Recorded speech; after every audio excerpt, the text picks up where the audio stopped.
Negative thoughts. 6 practical ways to stop them. Good day, everyone. Welcome back to The Mind Explained. It's great to meet again. In this video, we'll be sharing with you journaling techniques for improved mental health. The methods that we'll be sharing with you guys are built around this idea of trying to track emotional well-being and habits. But first, subscribe to our channel and click the notification bell to get notified whenever a new video is uploaded. Social anxiety, depression, stress, and low self-esteem can all be exacerbated by negative thinking. Understanding how you think currently and the difficulties that arise is the key to changing your negative ideas. From there, you can apply tactics to change or reduce the impact of your negative thoughts. Therapy can be helpful for changing negative thoughts, but you can also learn how to change your thought patterns by following some helpful steps. What causes negative thinking? Fear is the primary cause of negative thinking. Nobody enjoys being afraid, and even fewer enjoy confronting their fears. But fear is the source of our negative thinking. As we try to avoid negative outcomes, fear paralyzes us and prevents us from pursuing the things we truly want in life. Fear of the unknown is a significant one for a lot of people. We opt to play it safe when we don't know or can't foresee the result of a scenario. This frequently causes us to adopt a negative outlook. Though negative thinking can help us escape our fears, such as never having to step up on a stage and give a speech, it can also keep us from attaining our greatest potential. In the long run, this is more likely to lead to discontent and regret than adopting a more optimistic mindset and taking a chance on pursuing more positive beliefs.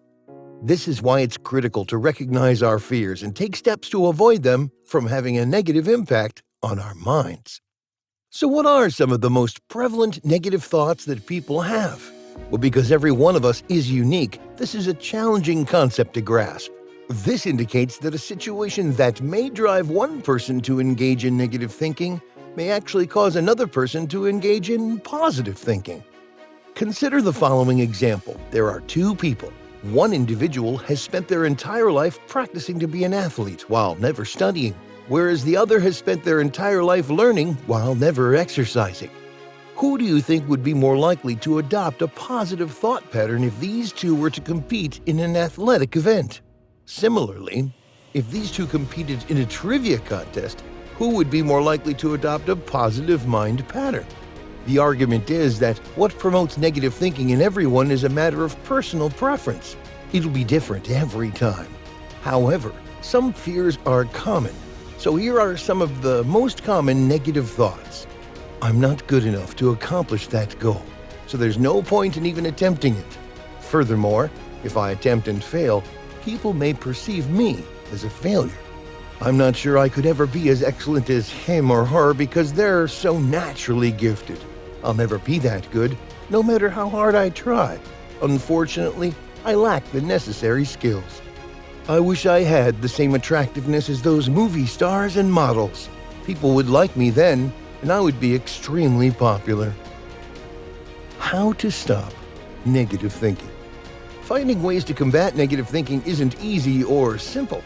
To completely manage your thinking, it needs careful planning, patience, and a significant amount of effort.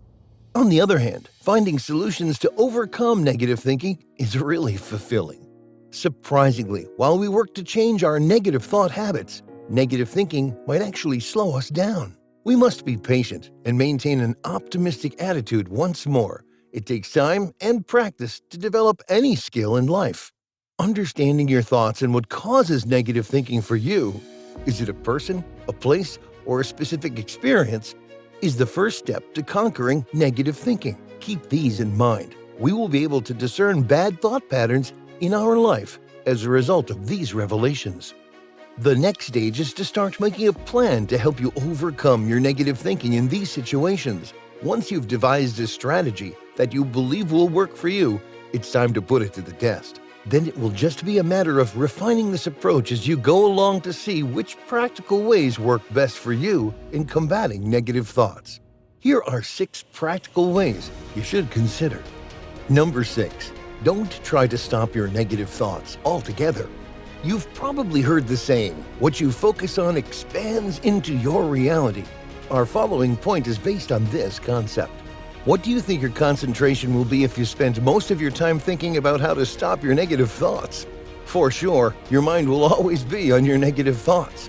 This will aggravate your anxiousness and make you feel much worse. The more you concentrate on your negative thoughts, the more likely they are to affect you and your day-to-day functioning.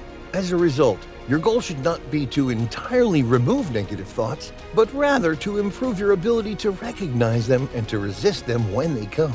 Simply declaring that you will never have a negative thought will not assist you in overcoming negative thinking. It can only ever be a short-term approach for you. This is because no matter how hard you try, you will experience negative thoughts at some point.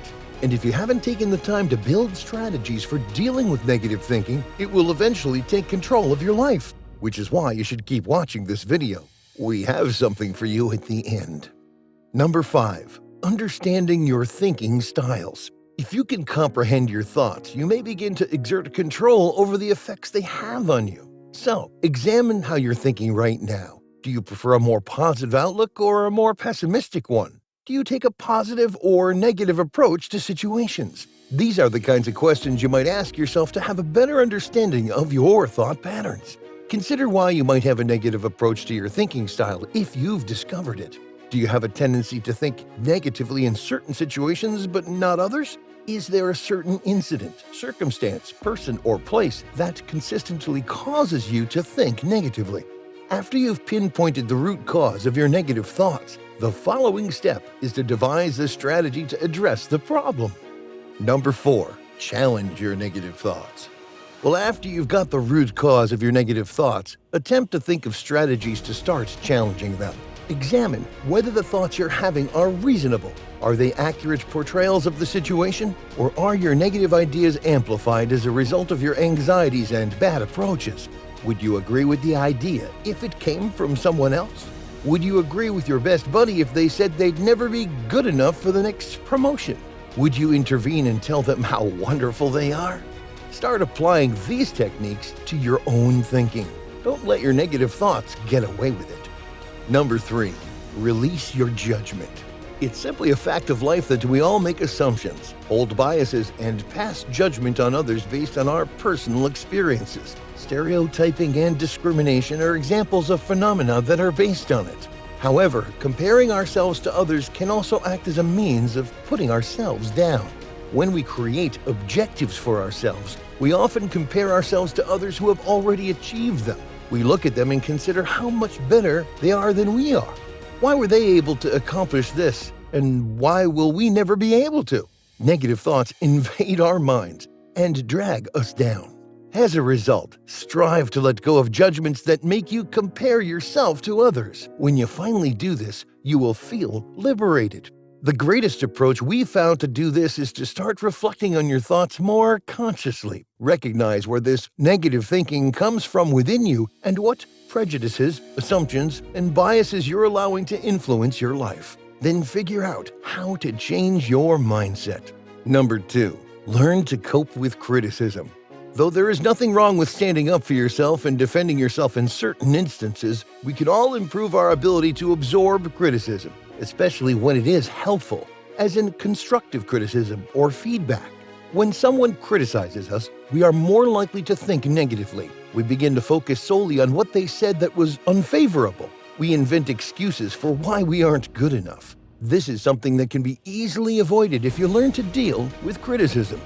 One way we've been able to accomplish this is by viewing comments as opportunities rather than shortcomings. If someone tells you that your writing lacks emotion, it doesn't mean you're a lousy writer. It only means you need to focus on this component of your writing to improve it. You will be able to improve as a writer as a result of this constructive critique. Number 1. Focus on your strengths. The final practical tip we'll provide you is to concentrate on your strengths while leveraging the strengths of others to compensate for your weaknesses. Nobody is perfect. If you think back on the comments you recall people making about you, I'm sure the most of them were unfavorable. This is because, as humans, we have a tendency to focus on the unpleasant aspects of our lives while overlooking the positive aspects. We focus on our flaws and failures, while ignoring our accomplishments and positive characteristics. So try to refocus your attention. This might go a long way towards assisting you in overcoming negative thoughts. The more you direct your mental energy towards positive aspects of your life, the easier it will be to think and act favorably.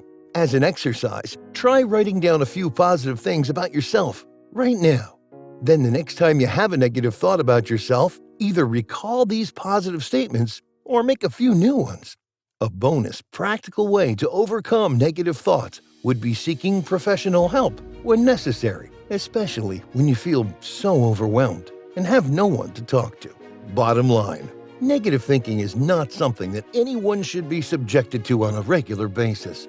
You are deserving of happiness. The first step to combating negative thinking is to understand what causes it. So, leverage on the practical ways we've shared with you and stop allowing these negative thoughts to hold you back.